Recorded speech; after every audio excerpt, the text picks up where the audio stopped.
All right, everybody. Happy Monday to you. It is Monday, August 23rd, 2021, and you have joined the Athens-Clarke County Commission and Mayor and the Clarke County School Board for one of our semi-annual joint meetings. And we have the pleasure of hosting here at Athens-Clarke County, which in this case, in this day and time, means that you are going through our streaming service rather than their streaming service. So we are looking forward to the next opportunity to host actually being in the flesh, just because that gives us a chance to really interact in a more meaningful way. But I think we're going to make the best of the circumstances tonight. And for members of both these bodies and for the public, we have a relatively brief agenda. I was noting just before we went on air to everyone that we intend to have everybody to the dinner table before 7:30. But we're going to begin with a couple of general updates from first CCSD and then ACC of about 5 minutes apiece. Manager Blaine Williams is going to talk about expansion of broadband internet service, which we're working on through a number of vehicles. And then I'm going to follow up after discussion of that with some joint youth development possibilities with the American Rescue Plan Act funds that we are receiving here in Athens-Clarke County. So I'm very glad to have everybody here. We've had a unique and challenging year and a half. There's no doubt about that. But what I think I can say about this community is we're really working in common cause for the good of our population and especially the good of our young people and our families. And so I'm grateful to be part of such a fabulous group of people on the screen for whom all of that is true. So I want to begin by turning it over to Dr. Zernona Thomas of the Clarke County School District so she can let us know just on a very high level a couple of the things that are happening here in the Clarke County School District before we switch hats and we tell you the same. So Dr. Thomas? Yes, Mayor Gertz, thank you so much, and we appreciate ACC government for hosting us this evening. We are excited about the beginning of a new school year. I was sharing with Mayor Gertz before some of you came on that we were really looking forward to resuming some normalcy this school year.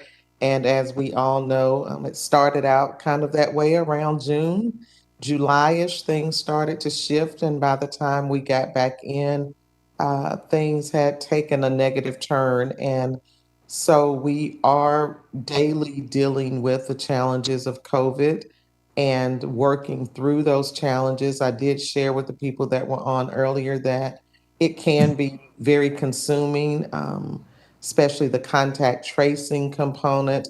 But when you step back and we realize that we still have less than 2% of our teachers and students positive for the virus, we have 98% that are doing well. And many of our classes, most of our classes, honestly, are going very well. Teachers and students are excited to be back. We're starting now to analyze data, and I bring that up just because having missed almost a year of traditional schooling and having a population that already has some significant areas of academic need, for us, it is critical that we not only focus on the safe and health of our students and our staff, but that we also are quickly identifying what those academic needs are of our students so that we can take advantage of as much of the learning time that we have, hoping that we won't have to go out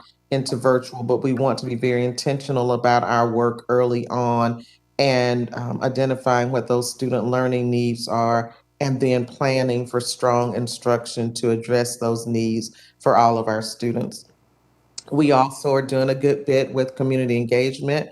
Mr. Harris is going to be on today talking about that, the survey that we have done, but his department has done a lot in terms of building strategic partnerships to help advance our work. And then we are spending time making sure we're addressing the social emotional needs of our students and looking at the trauma that our kids face already. And then that, of course, has been complicated by the pandemic. And so we want to be very cognizant of what our student needs are and making sure that we're supporting teachers and other buildings, staff, and supporting the needs of our students. So that's kind of where we are. You know, we're doing COVID, we're doing learning, we're doing social emotional, and looking at our strategic plan. We have a newly revised strategic plan, and it is really providing guidance for all of our teams at the district level and helping to focus our work and allowing us to make decisions based on clearly identified needs. So we're excited about this year, and we're just hoping, as I said to Mayor Gertz a little earlier, that we are about to see a peak and that things are going to start going back down as they did in the spring.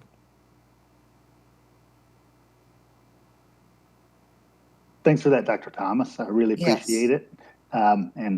Y'all, from my perspective as a parent, are doing fantastic work, and so it's really meaningful to me and my family. Well, thank you. Just a few things to kind of put on everybody's radar from the unified government perspective here, and I guess I'll begin with some things really pertinent to young people and families. A project I would love to have everybody on this call go check out is the Firefly Trail expansion that has its current terminus right across the street from the Hallmark Trailer Park, where we're going to have hundreds of kids and young people in close proximity of recreational amenities. So they'll be able to get into downtown Athens, and in a matter of probably another couple of years, downtown Winterville as well. So I'm excited to see that underway. We also have a new T-SPLOST referendum forthcoming, and we have just received several $100 million worth of prospective projects that we have a great resident committee that is going to be whittling down to something like what will ultimately be on the ballot, about $140 million of transportation projects. You may know that we have made a commitment to fare free transit. And so through the American Rescue Plan Act dollars, at least for the foreseeable next few years, transit is going to be fare free. And through T-SPLOST and other mechanisms, we're looking to make that long-term permanent, not just for the next few years. Also want to highlight some of the work we're doing around behavioral health supports. We're expanding our co-responder teams, and so that's where our police department pairs with a behavioral health specialist to do case management work out on the street.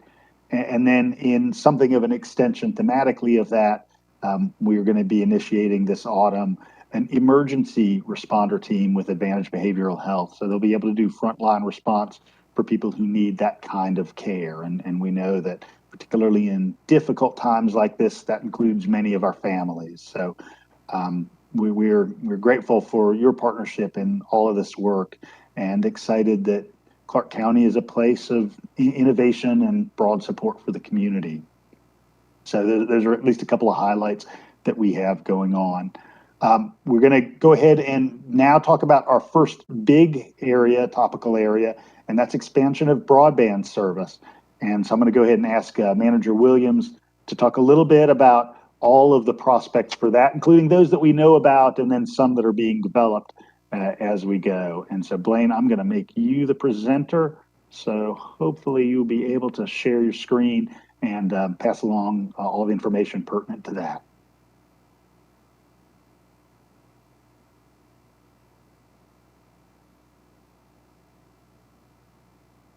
Good evening, everybody. It's good to see y'all. And thank you, Mayor Gertz. Let's see. Can you see the PowerPoint there? Yeah, good. Thank you, Kelly. Yes. Okay.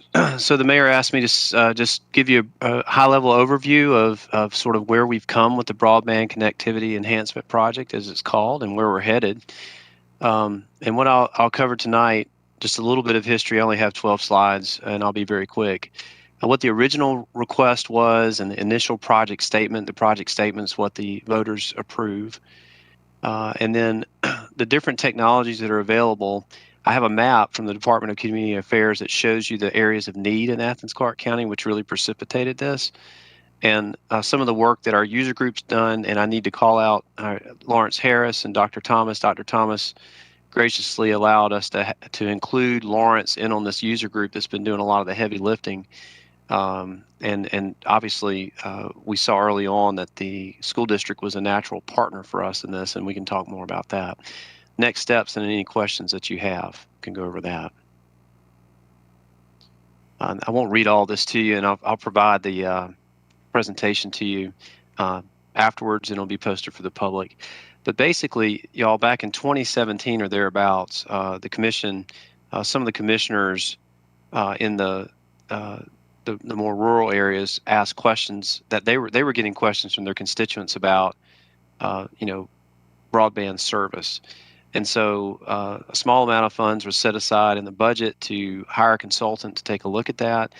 And that work was done in 2017, 2018. And a consultant not only helped us identify the areas in the community that were lacking, but also proposed a system that might be able to address that. And that became the basis of the SPLOST 2020 project that was presented to the Citizens Advisory Committee. And then in November of 2019, of course, the voters approved SPLOST 2020, which included about $6.6 million for a broadband project, and we'll talk more about what that is. Since then, of course, the pandemic happened, and the CARES Act came into being last year in the initial response to the pandemic. And the commission set aside about $450,000 to try and help the school district close the gap on, as much as we could, on giving students access to broadband. And I think we all knew it was an issue, but the pandemic obviously just starkly illustrated the gaps in this community with access to broadband. And so we partnered there on that, and I will tell you that that access is still operating at our leisure services facilities. I know that the school district quickly found that, it was hard to ask students to go to a park, but we've subsequently kind of opened that up to the public and not just students, and we're finding pretty good use with it. So it was started, I think, in with a good partnership in mind, and continues to bear some dividends there. More recently, the user group, as I mentioned, is working on, it has produced an alternative analysis statement, and I'll explain that in just a minute. And just last Tuesday, the commission approved the submission of an application to the state for state fiscal recovery funds or stimulus funds, as well as authorizing us to find a communications consultant to assist us. So let me just talk briefly, so it started with trying to figure out where we were lacking access in the county. And then the SPLOST application was really the next big step. And there's what we originally proposed and where we are.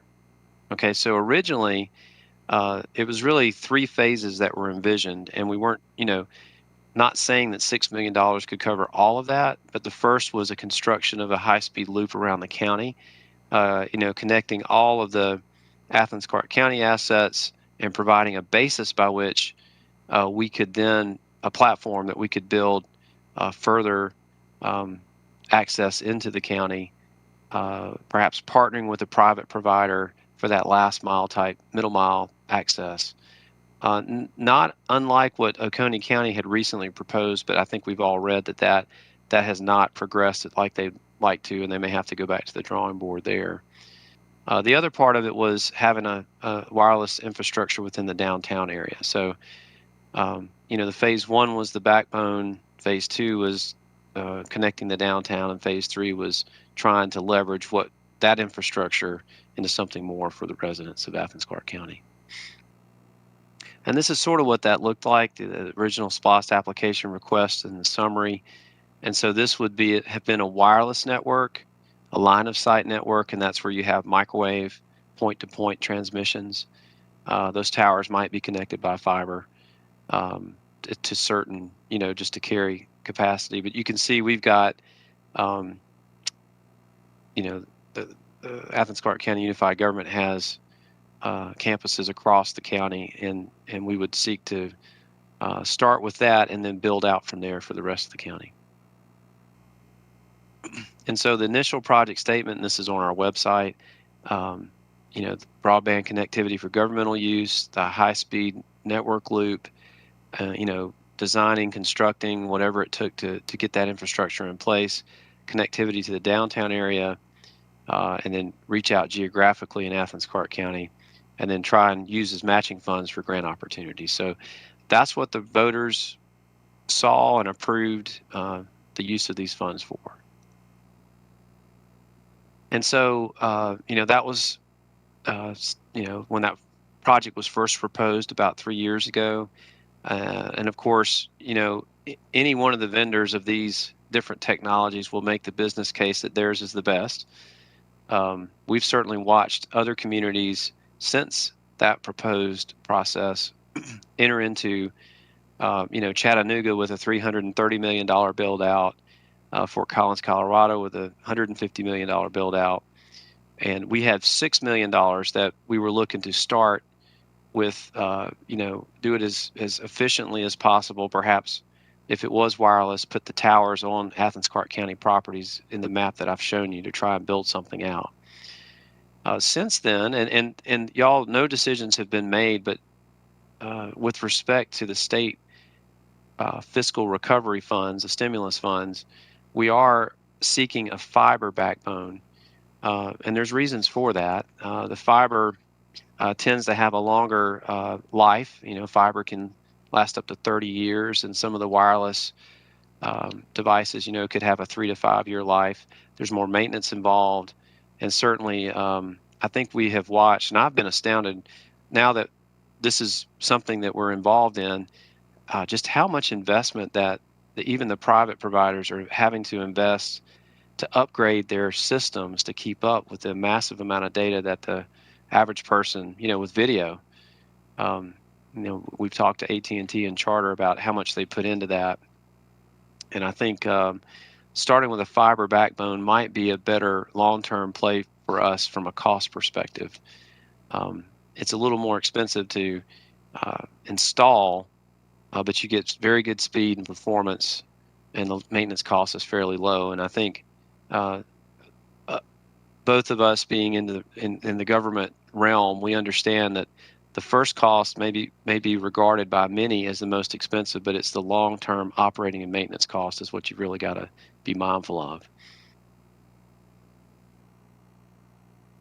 So this is a map that the state had commissioned, and they had worked through existing internet service providers and did a survey, and those providers helped the DCA to understand where access to broadband was available, not necessarily the subscription being in place. So, access to broadband in our terms means, somebody can have it if they can pay for it. I know that some of the providers offer some discounts perhaps for lower income families, but regardless, you can see here, and it's hard to read the text, but the lighter yellow is where there is unserved locations for broadband. And what does that mean? For those census tracts, that means less than 80% of the census tract has access to broadband. Okay, and that's the threshold definition that they had. So you can see here in the outline of Athens-Clarke County and the surrounding areas, and the darker orange is where there is access, and the lighter yellow is where there's not. And you can see that occurring in the north and eastern parts of the county in particular. And so that's the unserved areas as defined by DCA in Athens-Clarke County. So we brought together the user group. It's a mix of staff, of course, Lawrence from the school district, and some residents who work in the technology arena and have no business interest in the outcome. And some of the questions they asked that I think we all recognize we need some assistance with from a telecommunications consultant as things evolve so quickly. What is the best long-term technology? And we are submitting for a fiber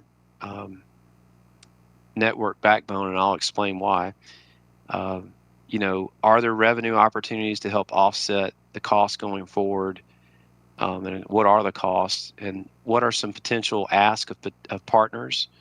and what are the community's expectations. And so the user group translated this into what they called a proposed alternative analysis statement.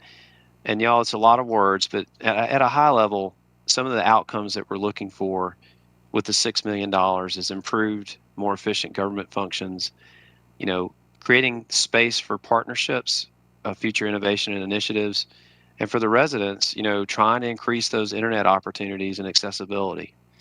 And so with this as a basis to work with a telecommunications consultant to help advise the commission on a project concept to begin moving towards. Now, this is running alongside the application to the state, which we should find out in October whether or not we were successful. And that'll be right about the time we'd be bringing on a telecommunications consultant, and so we'll know the scope that we're having to plan for. And the thought is this: we have the opportunity, the state fiscal recovery funds, we have the local fiscal recovery funds, and then perhaps an infrastructure bill in the offing through Congress. The Commission has indicated an interest to try and preserve any infrastructure either for the state funds or for the federal funds, or for the an infrastructure bill. And what that allows us is to use the $57 million that we have for negative economic impact and premium pay. And so the ask of the state for the backbone will be probably in the $10 to $20 million range. I think they have $300 million available across the state. And what we're wanting to do is build a platform that gives us choices about how far we can go with that.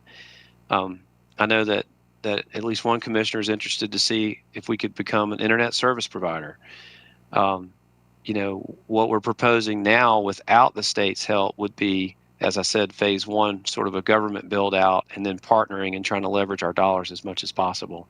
So somewhere in between, perhaps, is where we're going to end up with all of this. But we want to do it in a way that's smart and transparent. And so bringing on a consultant at this point, helping us plan ahead and advise the commission alongside our user group, is the action that we're taking. So by this time next week, we hope to submit that grant. It's due by August 31st. Based on commission approval last Tuesday, we'll develop an RFP based on that statement that I just showed you and those outcomes. We'll bring a telecommunications firm on board and ultimately bring a project concept to the public and the mayor and commission for their approval for next steps. So that's what I wanted to share at a high level, and I'll entertain any questions, Mayor. Questions from anyone assembled here? I've got one, Blaine. I have one in the chat that Kelly already answered. But in terms of fiber connectivity, which, as you point out, is the Cadillac, wouldn't our current providers, couldn't they break it down even further in terms of individual residences, whether or not the capability was available? It would seem like that they're the ones, for instance, I know that my house, and they've told me this, AT&T knows that my house is not available for you guys. So they've got that data. So it would seem like that it would be nice if they would share that data that they have about who actually is close enough to fiber to be connected, that they would share that with the county. Is that something we've asked for, or is that considered proprietary, or what?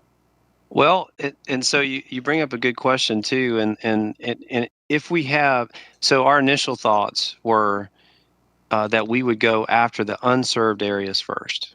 There's clearly not an economic incentive for these companies to invest in those areas for whatever reason, and I can't pretend to know.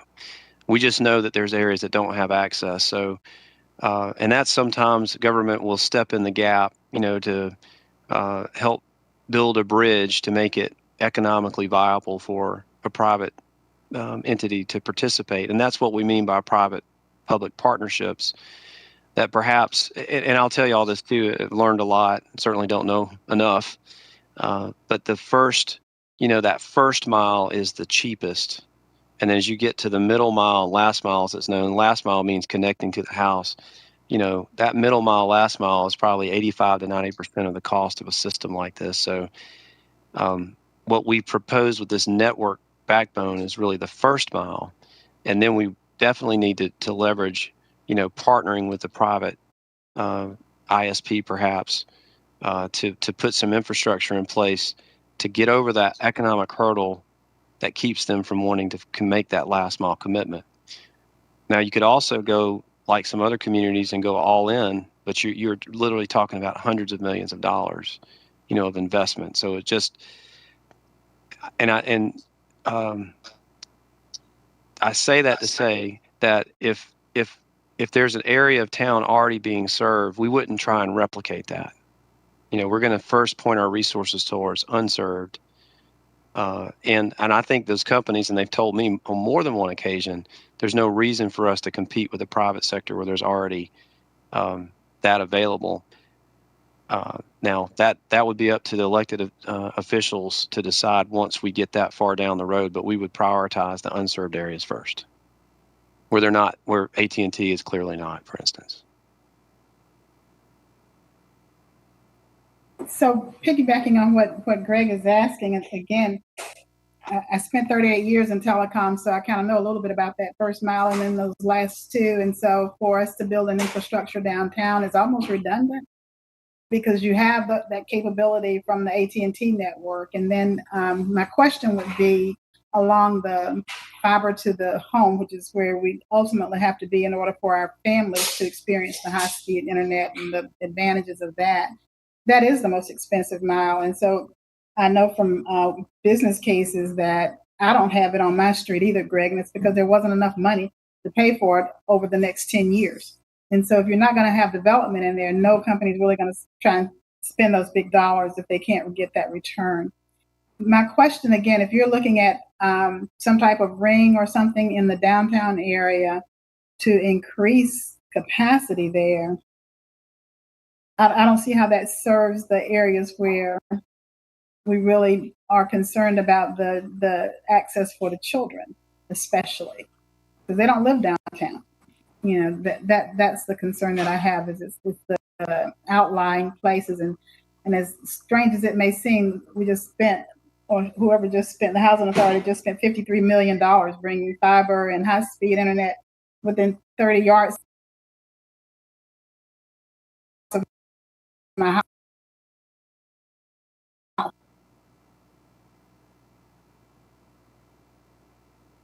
I think School Board Member Davis is buffering, but Blaine, can you talk a little bit about the sort of transition from that earlier downtown focused model to kind of the contemporary one? Yes, thank you. And I dare say that Ms. Davis does know more than I do about broadband if she spent that time. Well, let me share this with you. And that what I shared earlier was what the original plan was, and we've since sort of progressed that to her point. Getting out from the central urban core and spreading this loop further out. And I don't know if you can see this very well, but you can obviously see the lines here that would represent. And this is early, so the red dots are some of our ACC facilities. And if you can't see it, the blue are pockets of density. And so you'll see that this is just another one of many iterations, I'm sure, of how to best put it out there to get within a middle mile, last mile, financially feasible gap. And then, of course, there's the looping aspect of it where you want some redundancy. And so we have progressed beyond the original thought. And the thought is that it would go further into the county to try and connect those areas that are unserved.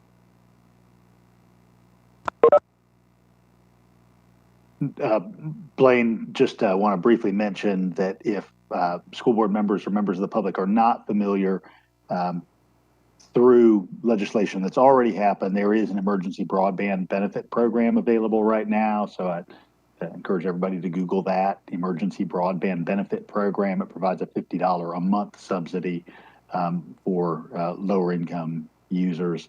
And the prospective infrastructure bill that's in front of the House right now and has already passed the Senate would extend that program into the future as well. Other questions from folks here today? Tim. Thank you, Mayor.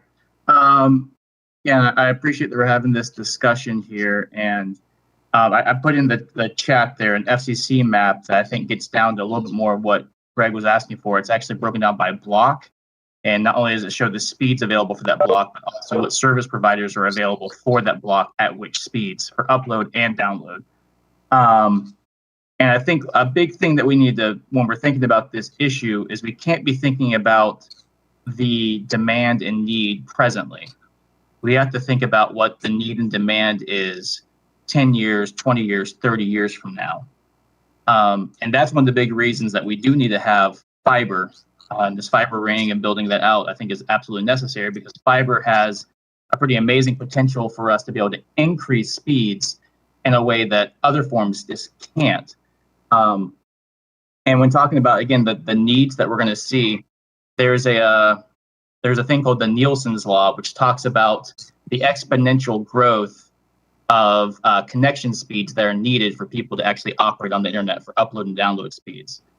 And that a high-end internet user's connection speed needs grow by 50% per year. So when you break that out with the math, over 10 years, that means that we needed to have the capability to have internet speeds that are 57 times what they are now in a decade. And of course, that keeps on growing exponentially as it goes past that. And I think it's so important for us to be doing this now, because we really need to be thinking about internet as an essential utility, the same way that we think about running water, electricity, the way we thought about those things, 60, 70 years ago.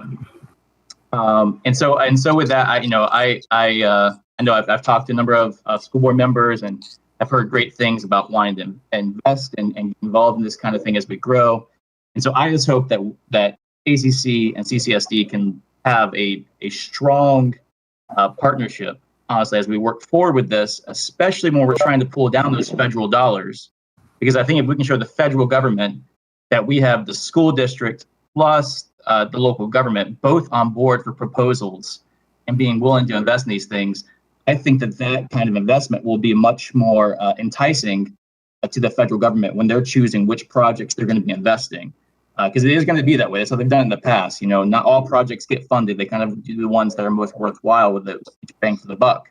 So I hope that we can have a real strong partnership with this. Thanks, Tim. Others? So what's the ask? I mean, what do you?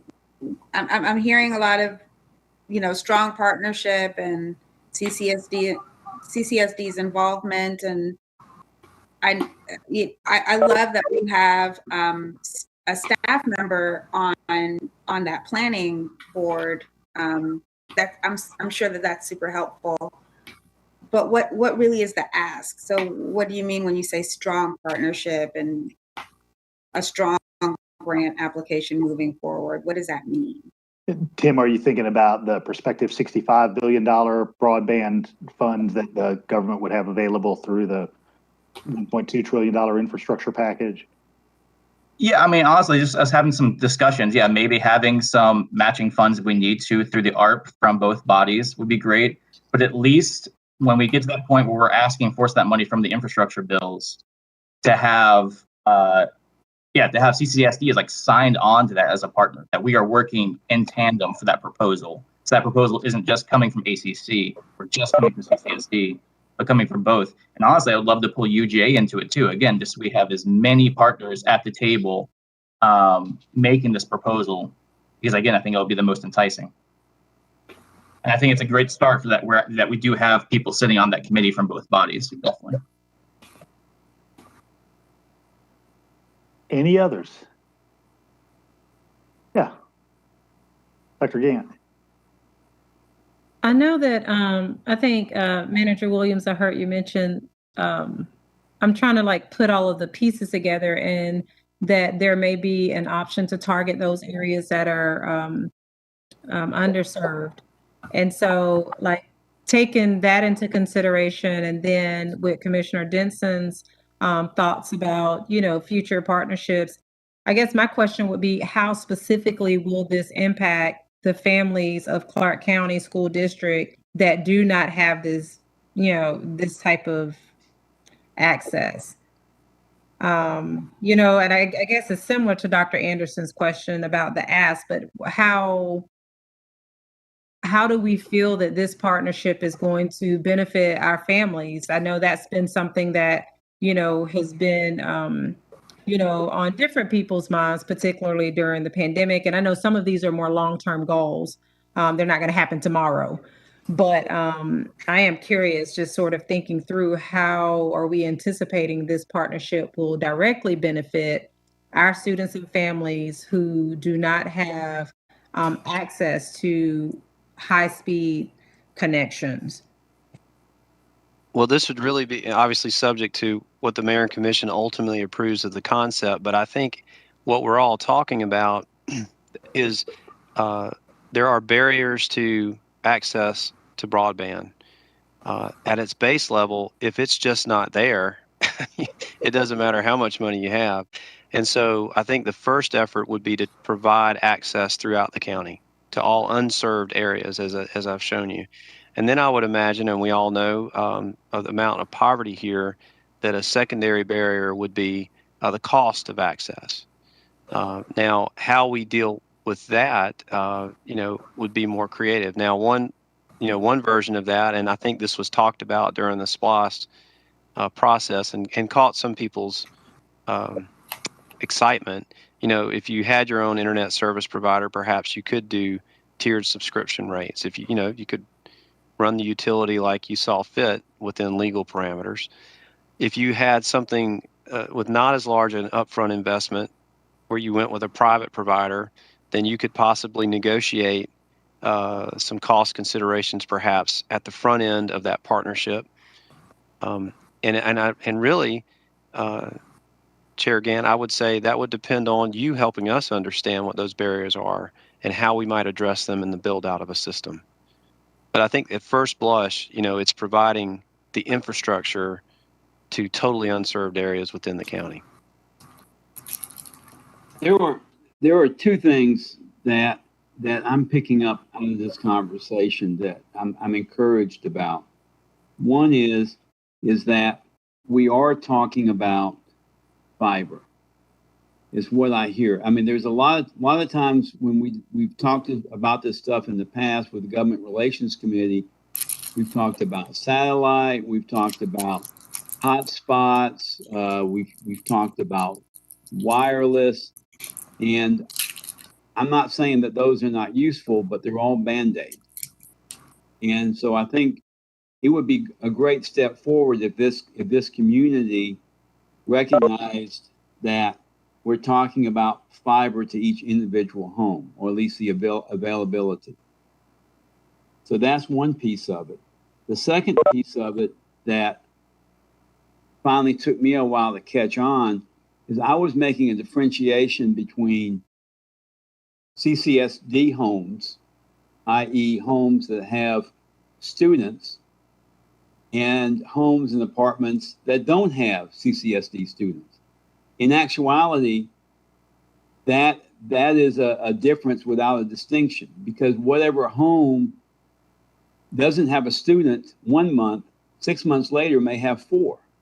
And so CCSD, our interest is not just what are the immediate needs of broadband for our student population, where they're living right this second. Instead, we have to, like the county, we have to take the perspective that every home or every residence, every apartment in this county potentially will house a CCSD student that we are responsible for.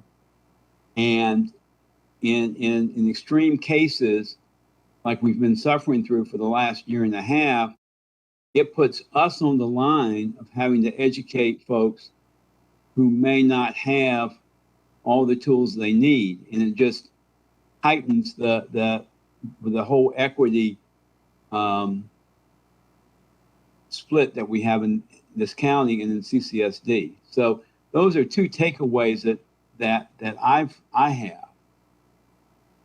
Well, and if I might, and I want to make sure we manage expectations this early. It could be that that's the ultimate goal, to have fiber to each and every home, but the build out, you've got to decide what, if you only have limited funds, there might be other ways to accomplish that in the short term. And by what I mean by that, it could be a hybrid. We could get fiber to a certain point in the county, and off of a tower, then you might shoot a signal, because, over a considerable distance, the signal degrades. And so we might get it as close as we can to a neighborhood, but we don't have that money for the last mile. And so we might have a hybrid of some wireless connection to the neighborhood. We just don't know, and I don't know enough about it as well. So I just don't want to create the expectation that whatever we're embarking on now will end up with fiber connections to each and every home. Oh, hey, I wanted to pipe in from the commission here versus the school board. And just in response to Linda's earlier comment, where she was hearing about downtown, when we were doing this presentation a couple of weeks ago, that was exactly my reaction as well. That right now that isn't my priority. And to Lakeisha's point as well, that really my priority as a commissioner, and I think many of us on the commission feel this way, if not everyone, is to make sure that more people in this community who don't have access to this basic sort of utility right now have it. And that means the people who aren't being served, the people in historically neglected communities and so forth. So I think that is an emphasis that is shared among many of my colleagues. And I just wanted to make sure that, another commissioner made that point to the school board. Thanks, Dr. Myers. And thinking about the challenges of access, particularly on the financial front, a couple of telecom folks have noted to me that one model could look like the local government serving as something of a guarantor for families, the reality of those very transient families who move often and sometimes leave behind unpaid debts to a carrier, is that they may not be able to get service because of that, but we could be something of the underwriter for that that challenge of the past for a family to ensure access right now for that kid and that family. So obviously lots of details yet to be determined. I think we all feel that this SPLOST commitment that we've already made to broadband in the county is going to be local dollars that will make it more likely that we can draw down some state and some federal funds, because we've already shown a local commitment.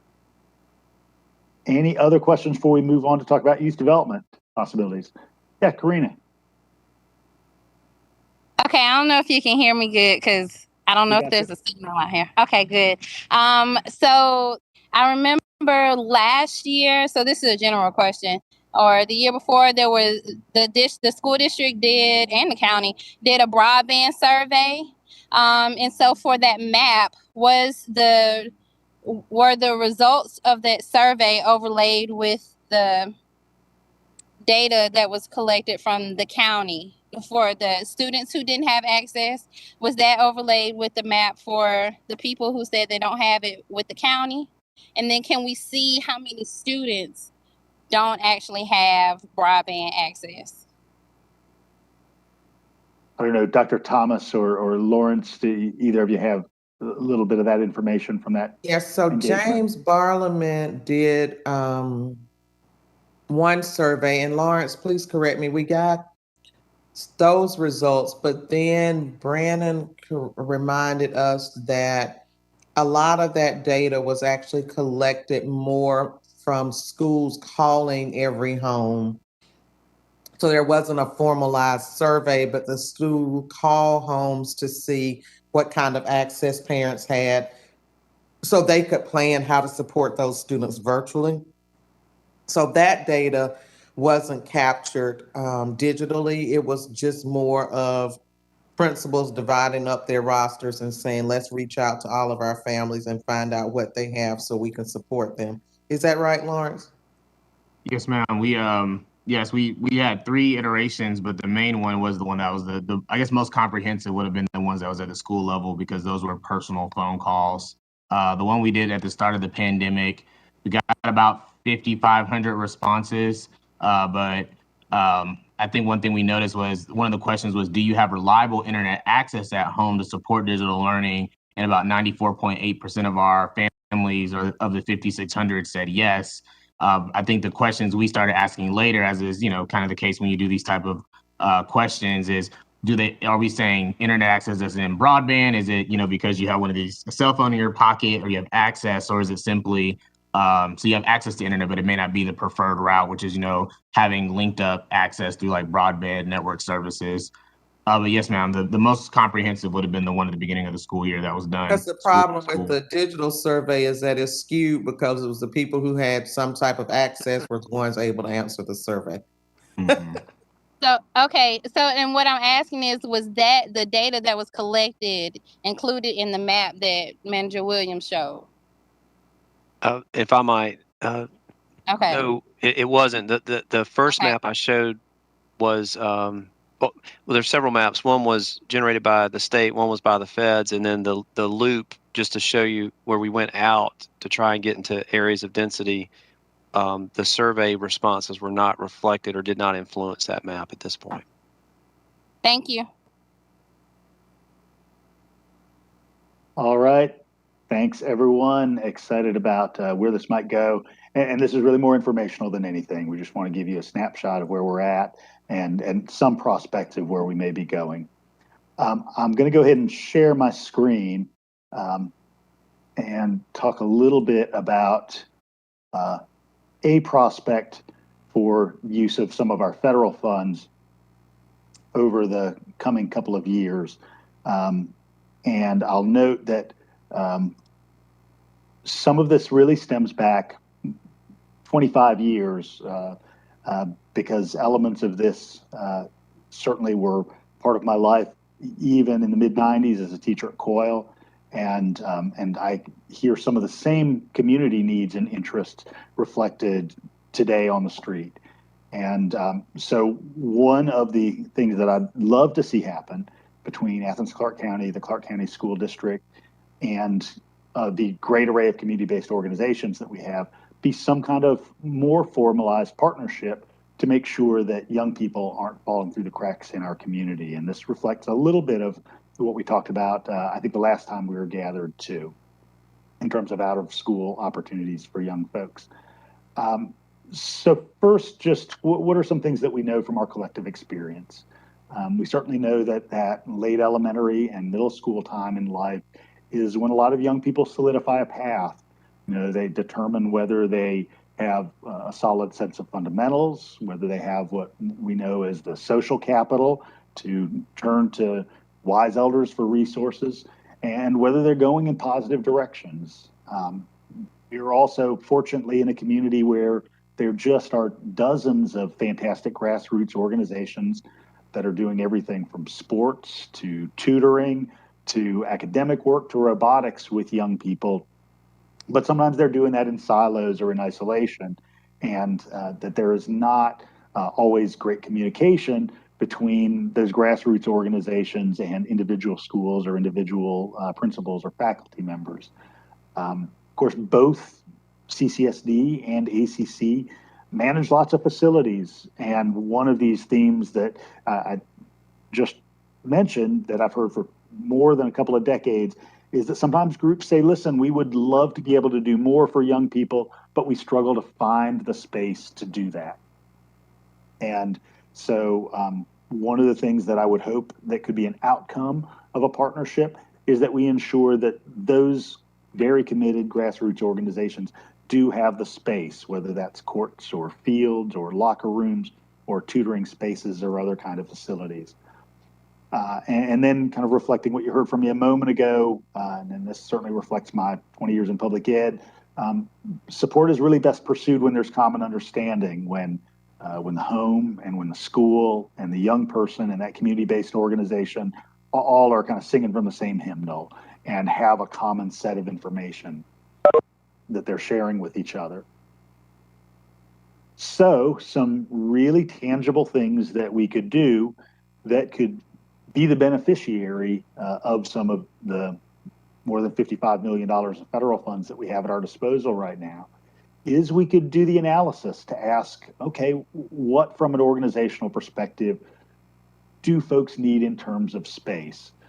And then obviously, what would the cost be? You know, if we find out that we really need 12 more basketball courts distributed in a certain way around the community, what would the cost of that be? If we need 20,000 square feet of associated tutoring spaces and locker rooms, what would the cost of that be? If we need 8 more football or multi-use fields, what would the cost be there?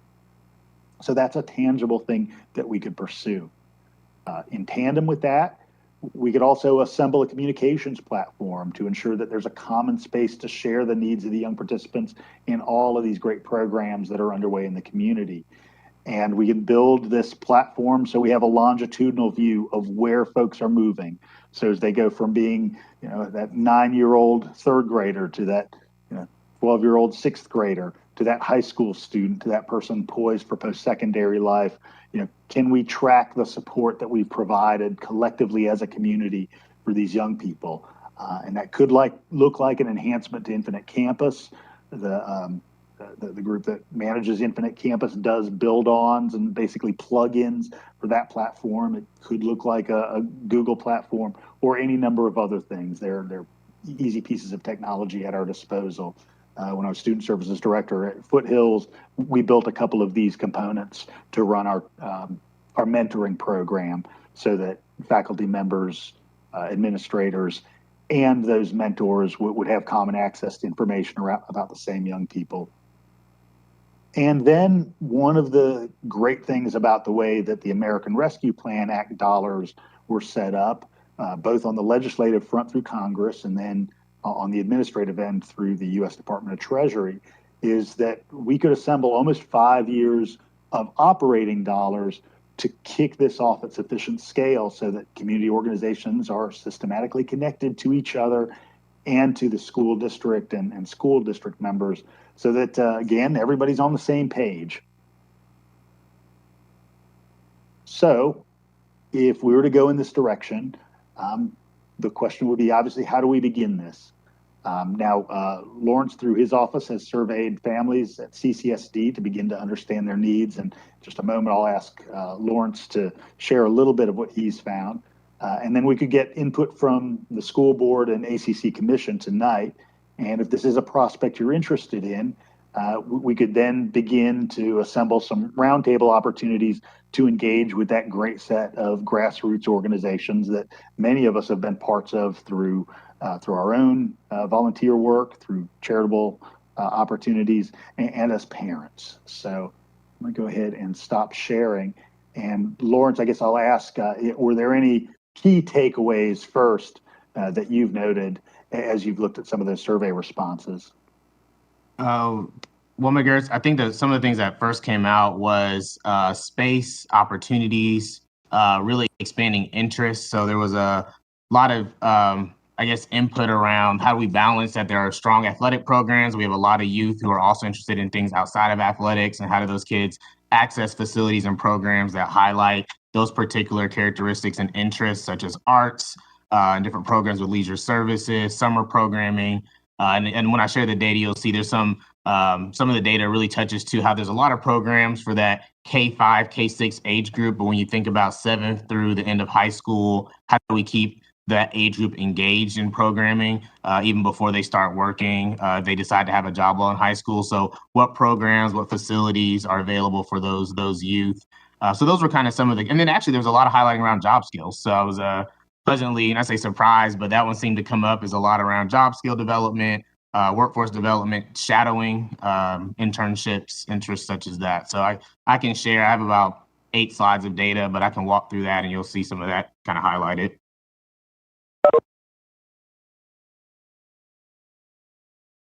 And Lawrence, I've made you a presenter, so you should be able to share screen. Thank you, sir. I was just about to say, I think I should be able to share. So 1 second.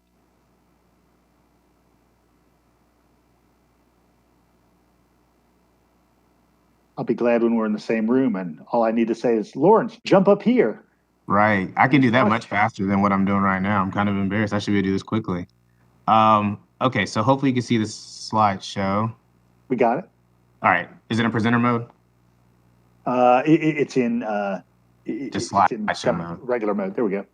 There we go. So what we did is we hosted a thought exchange, which is one of the platforms we can use to allow our community and our families and students to share ideas and thoughts. They can rank each other's thoughts if they feel that they agree, they can rank it really high. If they disagree, they can rank it low. What we did with this particular exchange was we did not require a person to share a thought to rank another person's thoughts, because we felt that some people may say, I just want to see what other people are sharing.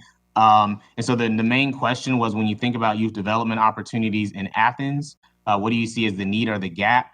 There was a descriptor underneath to kind of talk about, well, when we say youth development, what do we mean? And so we did give several examples, from athletics to arts to just summer programs, after school, STEM, libraries, access to facilities. And so people were able to list as many thoughts as they felt. I do want to show you all really what the group looked like. It was out for about 2.5 weeks. We did have several surveys going at the same time, so participation was not as high as I would have liked.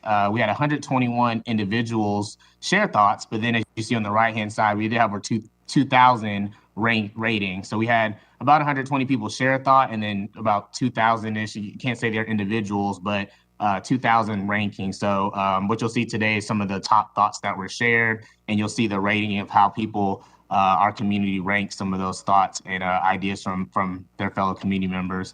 Everybody loves a good word cloud. You can kind of see the things that stand out: opportunities, interests, programs, training activities, children, spaces on the right-hand side. Access came up a lot. And so, a word cloud is just a great way to see which words people said in general.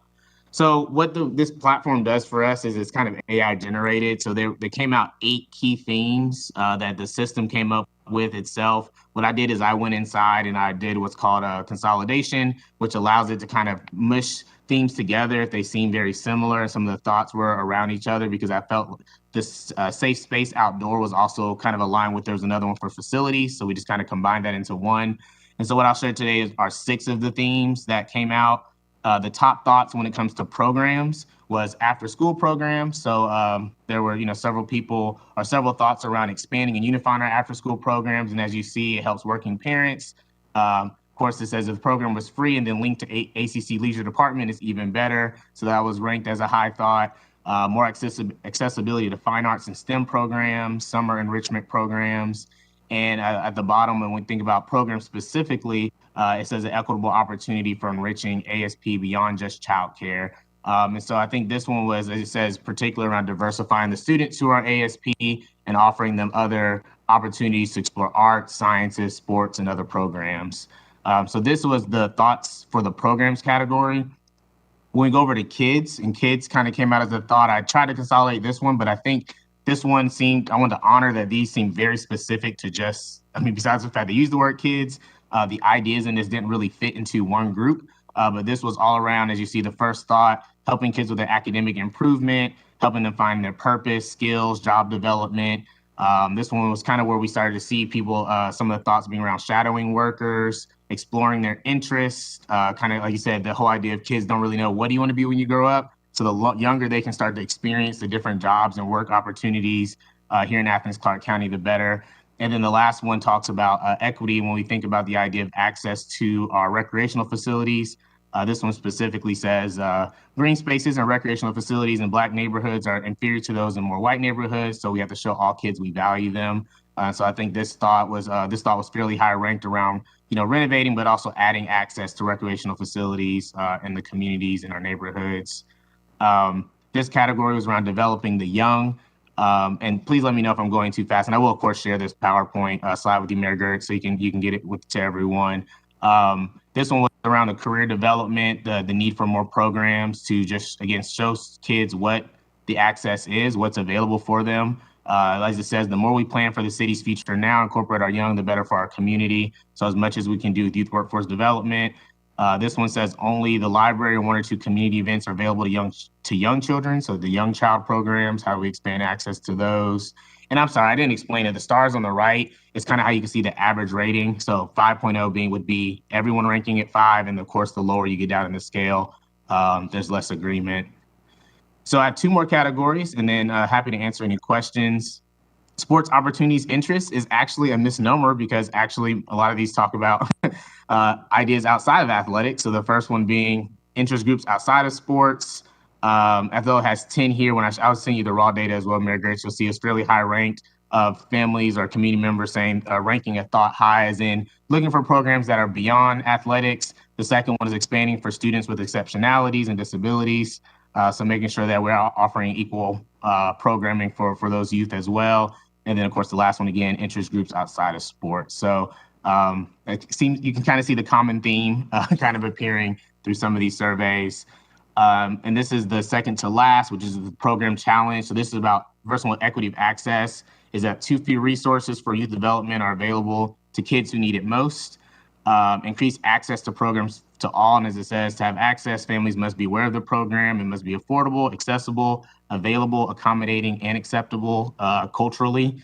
And then the last one is sensory friendly, slower paced camps and activities for children with autism and for other easily overwhelmed kids. Camp can be hard to access for kids with these challenges. So this was much more around kind of meeting the individual as an individual child and equity of access to programs. And then the last one is safe outdoor space, outdoors, nature, open play. So looking for outdoor physical play learning. There's this person mentioned that she could mention her son's spirit dimming. And I think, access to outside, there were some sub comments there. Indoor aquatics and recreational center. Many of our underserved youth do not have access to opportunity to swim and recreate year round because they cannot afford to join clubs with indoor facilities. And then the last one was a children's museum, free for those who need it. It's a safe space to play and learn. It could be PD for teachers and others, community building, educational activities among orgs. Oh, and I apologize. I have one last one. This was it. Involved, important. So this was all around summer opportunities as well as just kind of specific workshops.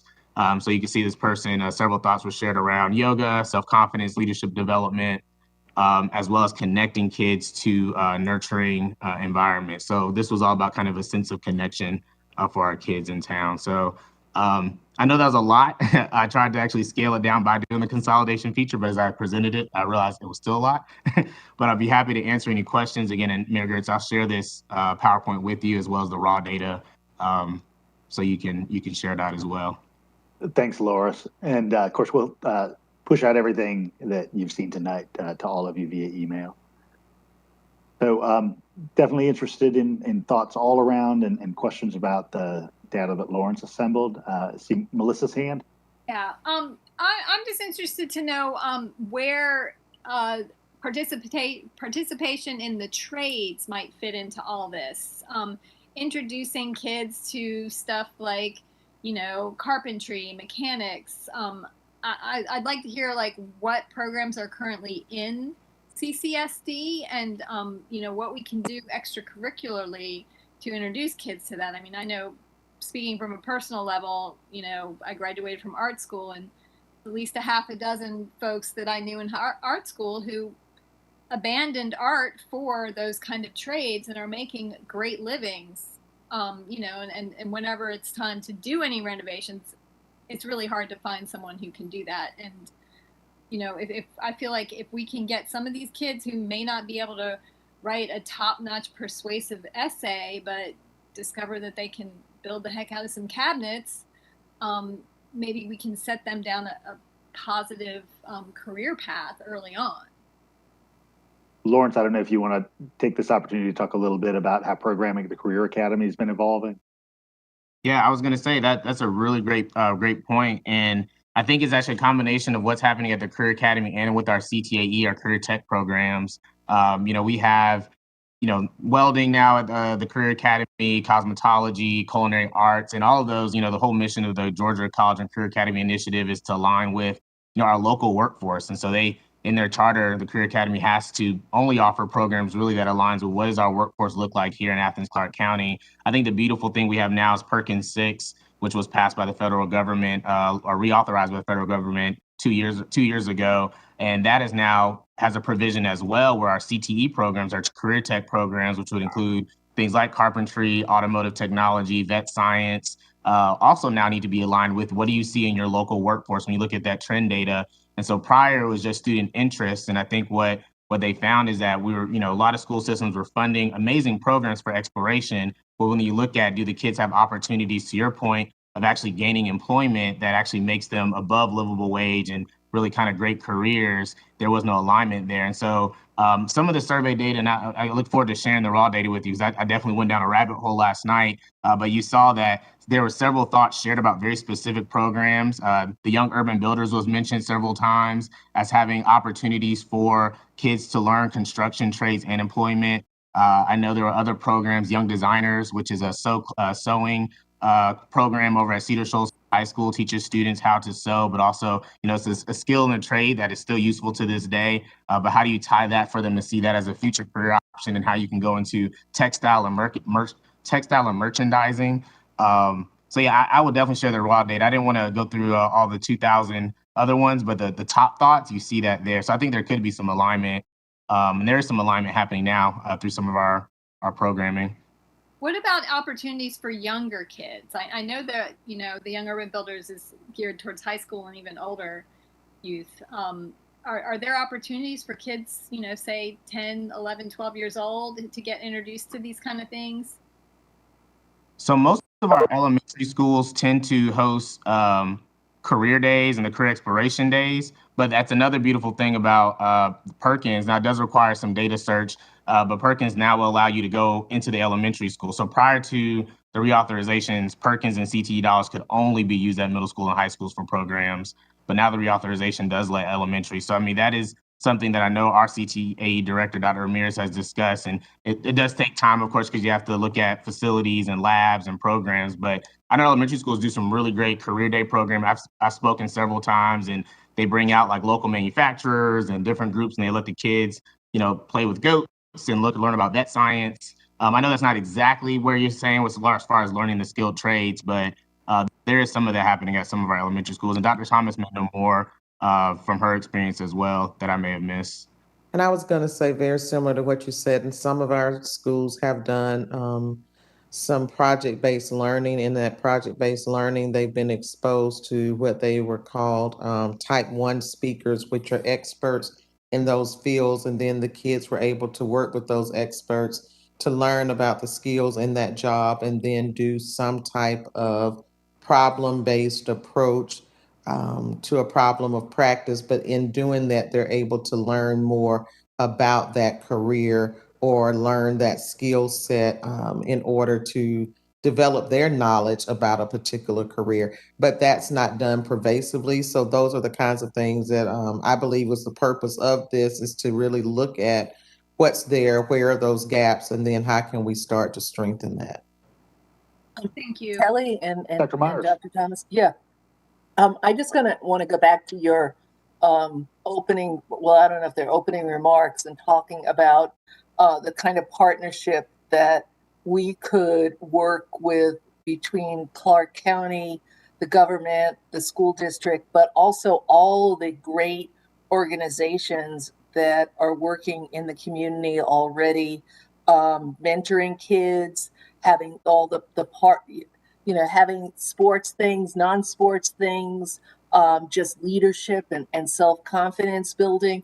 And I love the idea of somehow having a summit that pulls all of these people together, and people in the faith community as well. I think another thing we're not talking about the urgency of this. We haven't brought up the prevalence of gangs in the community and the effect of that on youth, and our desire for youth development as a way to offer our young people something better.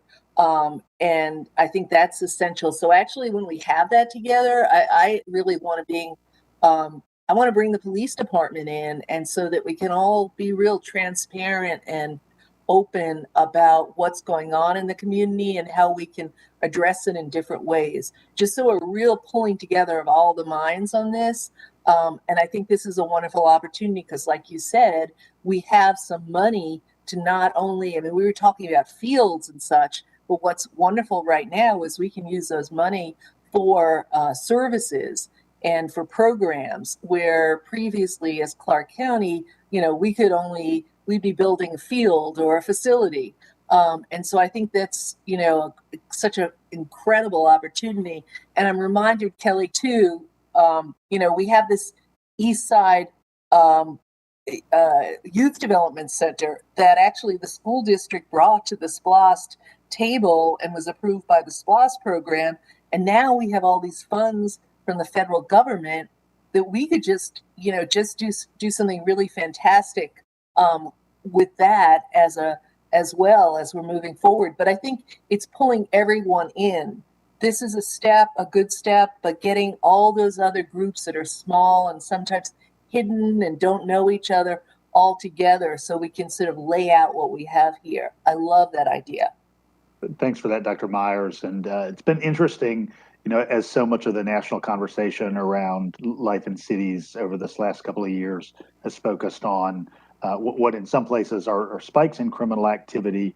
It's always in my consciousness that as much as we've got to respond to criminal activity at the moment, you know, we're compelled to prevent, you know, future challenges that get defined as crime. And this is definitely an opportunity to do that, you know, to put those pro-social activities in the place of gang violence or other things that we don't want to see anyone fall into here.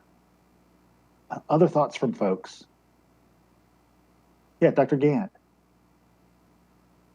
I was going to say that I think the good part about Athens is that we have a lot of these programs that already exist. And so we have a good bit of youth development programs that are working in underserved areas. You know, they may not necessarily have the capacity, or they have the capacity, but not the funding. But they are reaching so many children with the small amount of resources that they have. And I mean, like from sports programs, but also like music programs.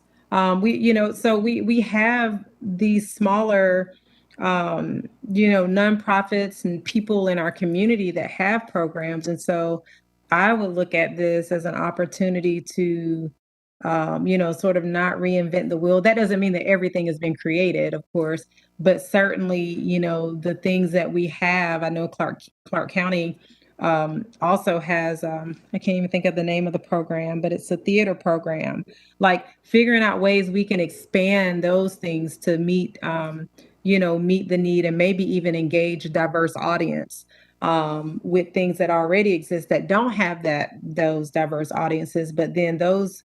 Yeah. I think it's Athens Little Playhouse. I couldn't remember it. But it's like we have these programs that we have the opportunity to pour into. We have a nonprofit that reaches out to kids and offers mentoring through sports. We have nonprofits that offer, enrichment activities through just a variety of different things. And so I think the good part is that we have a place to start. Oh, that's absolutely right. Mayor, I just wanted to chime in. Yeah, go right ahead, Avita. I'm totally agreeing, and I'm sorry I'm not on screen tonight. It's been one of those days, but I want to totally agree with Dr. Gant. That was one of the, I guess, in my thoughts of one of the things that came out of our retreat is to, bring these groups together and see how we can collaborate. I think we have a lot of great things in Athens going on already, but there's this disconnect with programs and accountability. I think one of the things that ARP will allow us to do what I would call Lego connecting pieces and programs together. And those organizations that do not have the capacity federal capacity, but doing the good work, we can make sure that everything is connected in such a way that we're building capacities for these programs that are doing great work in the community with little or no assistance. I would even extend the thought about faith-based organizations. There's a lot of churches that are doing a lot of things with our kids, and they're doing it on a shoestring budget. And I am very committed to working together in a meaningful way and not disconnected as we have seemed to have done in the past. So I want to just chime in with Dr. Gant's perception that we have a great opportunity, but it has to be equitable and it has to be fair. It just can't be one or two people calling the shots. It has to be community driven, and that's heavy lifting. That's hard work. So I hope that that's the direction we're going to be heading in, that we're all equal partners. Thanks for that, Avita. I love your Lego analogy. I like the idea that we are all connected on the board that way. Greg. Yeah, again, I'm thinking in terms of what we walk away from tonight. And one thing that I see, I mean, if we separate, workforce development is coming out of the Career Academy. I mean, there is, and I know there's other places that are being where it's being implemented, but the internships and the certifications, to me, we have a center there. What we don't have, and I'm going back to, there's the Broadband user group, which we talked about, and I know Lawrence has talked to me about it previously, and seeing it as a good point of information. We don't have a youth development user group, and I would suggest that. And I suggest that we can certainly expand it, but that we start, we start not only with, staff from the central office, from the school system, but also a board member. I think it should also include leisure services, but also a commissioner.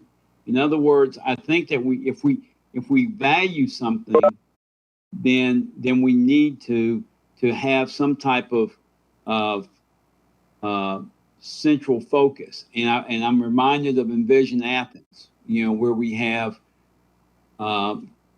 staff people from the school district, staff people from the county commission, and then we also have school board members, and county commissioners.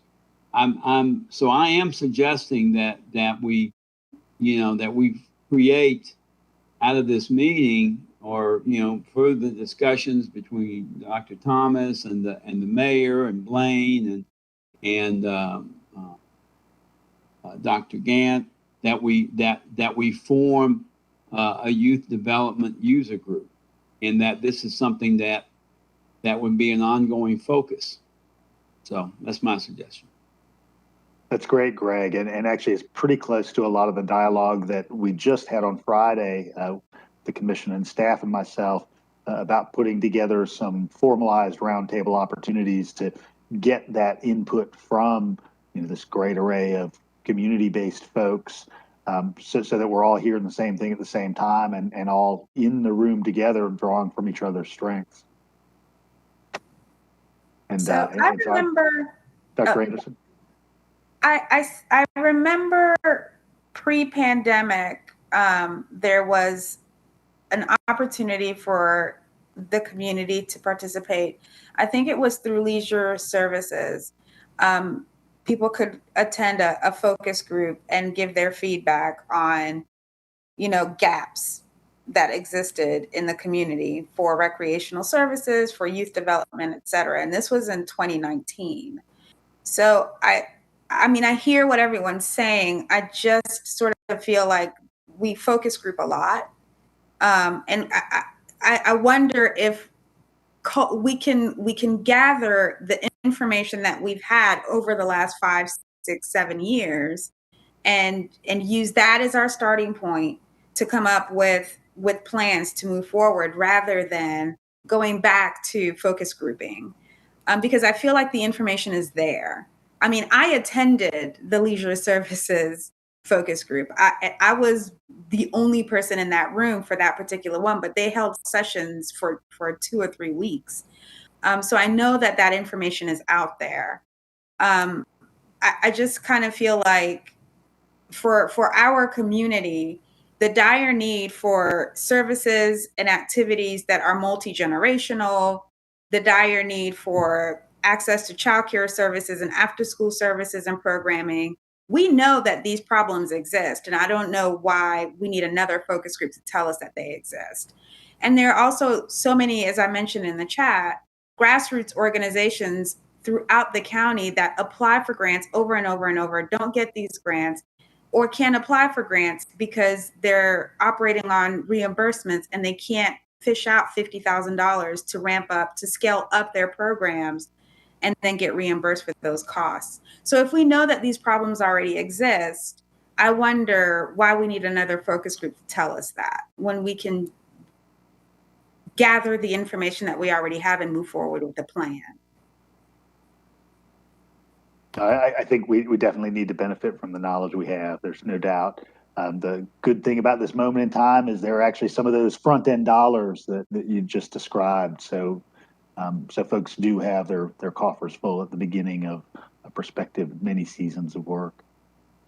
I mean, just to, Dr. Anderson, just for clarification, my thing was ongoing. It wasn't just a focus group, but it was actually just like the broadband user group, where it's ongoing in working at coordination. Because I think coordination is the big problem. It's not knowing what's needed, but it's like, what is the coordination between the school district and the county? What's the coordination between UGA and the school district? And so that's what I was advocating. All right, yeah, we got about 10 minutes. I'm going to circle over to Commissioner Houle and then back to Dr. Gant. Thank you, Mayor. I think Dr. Anderson's points are really well taken, and I just wanted to suggest that kind of doubling down on some things others have said about partnering with other organizations in the community, figuring out a way that we as these larger institutions can, through formalized partnerships with some of these smaller organizations, help them achieve the getting of some of those grants, which is good for all of us. So partnering in the grant application process for organizations as part of what we're talking about here seems to me to be a key element in helping them succeed and bringing more money into the community that's not just adding to the competition for limited dollars here. I'd also, if there's time at the end, I have a kind of separate question off this topic I'd like to ask, but that's all I got for now on this. All right, Dr. Gant.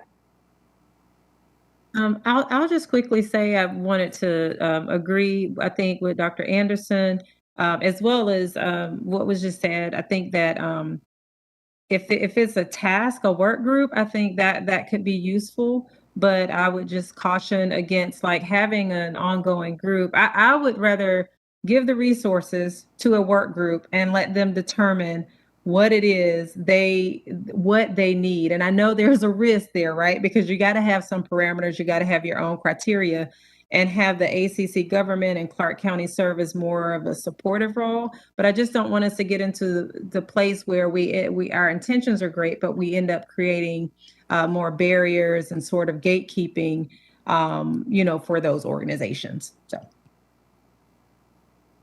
Tim. Thank you, Mayor.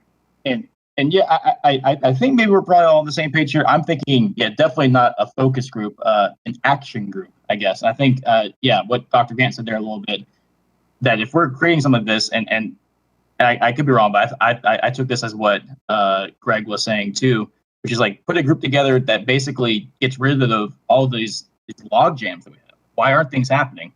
Let's get people in the room that actually have the authority to do things, that actually have the authority to allocate funds, and get assigned a pot of money and actually come up with a plan on how to spend those money using local groups that haven't had access to those funds and getting it to them, because we just got to get it done. And I feel like that coordination isn't happening between the county and the school district to that level, where we're truly working together like on a plan and having money get allocated. So I'd love us to be able to get up to that level where, we, like you said, we're actually giving authority to, like, here's a budget, come up with a plan to allocate this money, then we're gonna get the money to these groups. Thanks, Tim. Karina, and then I think Dr. Thomas. I think I just want to echo what the last three people just said. But if there is like a think tank committee, I'd like to go ahead and sign up to make sure that we get the resources to the organizations who are already doing the work, and we don't get caught up in trying to create something new. When we can support and help amplify the programs, the services, the individuals who are doing the work that we're all talking about needs to be done. Great. Thanks, Karina. Dr. Thomas. And I'll be really quick. I'm just excited that we have actually hired someone now. We had interviewed a while and didn't find a qualified candidate, but we have hired someone who is going to help to manage our CARES and ARPA funds. And part of that individual's job is to help work with Lawrence's team on creating a grant process, but a simple grant process. And then also we're looking at, and I had shared this at a board meeting, but working with individuals on how to write a grant. And we were looking at reaching out to UGA and their department on that, because we still have to have some accountability measures when we are issuing out those funds, but we want to provide these groups with the support they need to be able to do that accountability. How do you assess your effectiveness?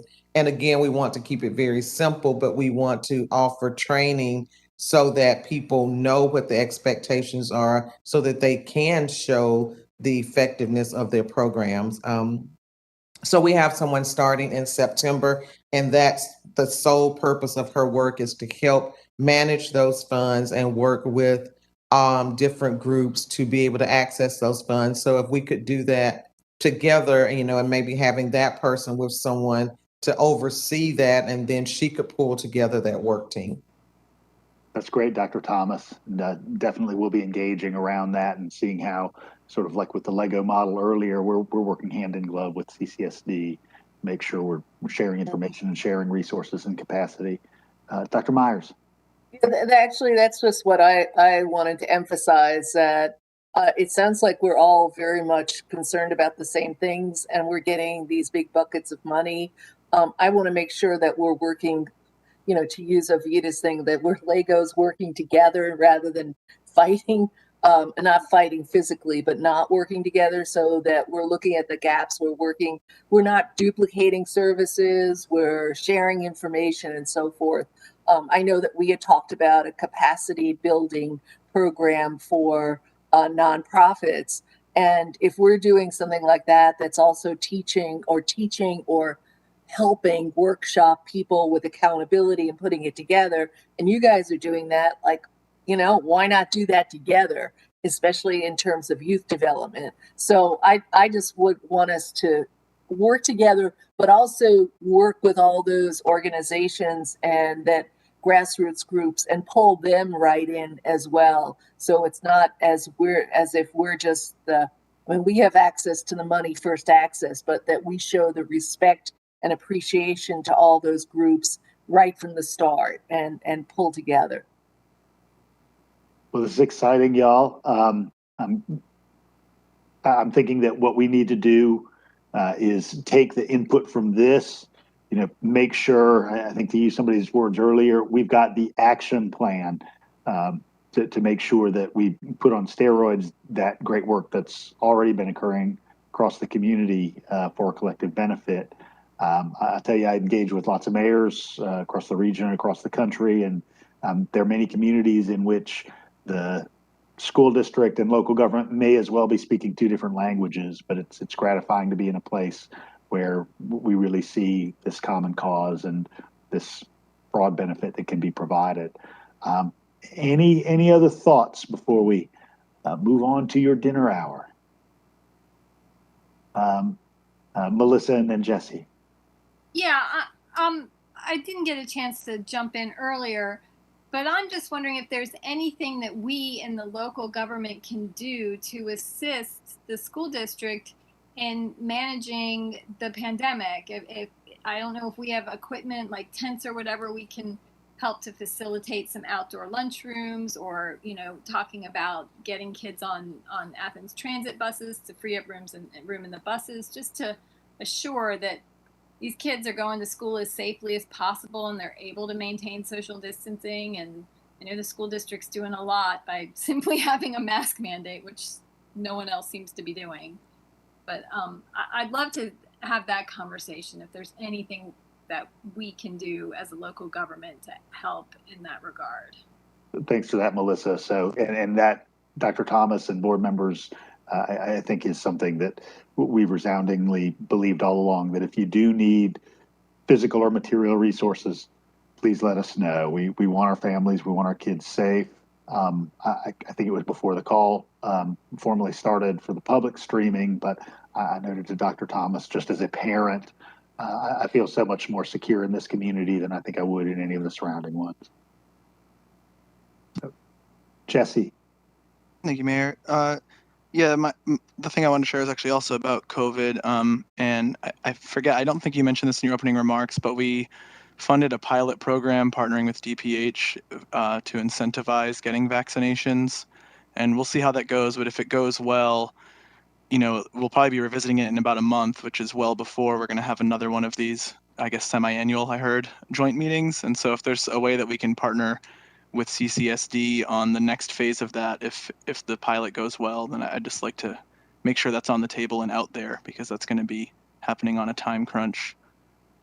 Thanks for that, Jesse. And I will say that among the things that epidemiologists have noted is that the most under-vaccinated part of the population who currently has access to the population is the 12 to 20-year-old span. And I am just going to throw out there, I would love to see the 2 Teen Matters clinics that are adjacent to each of the high schools host a pop-up event on the same day, and we could see which high school could vaccinate the most folks on that day with this incentive program. That'd be lovely to see. I think the health district would be glad to be a partner in that. And we talked about doing some incentivizing today in our COVID meeting and in our cabinet meeting. And even it's interesting you said that, because we were even looking at the Clarke Cedar game to see what we could do and how we could work with that group and do something during that ball game. So we're kind of thinking similarly. So I would love to get together and we'll definitely continue the conversation. And remind me, Dr. Thomas, what's the new date of the Cedar Central game? You would ask. It is. I know I wrote it down earlier in my book, which is not next to me. Let me see if I can find it while you wrap up, Mayor. Let's see. Well, everybody, any closing thoughts you want to leave us with? Mayor, I'm curious on the COVID meetings that are happening with the school district. Just wondering if there's any considering of a staff faculty mandate now that the FDA has approved the Pfizer vaccine.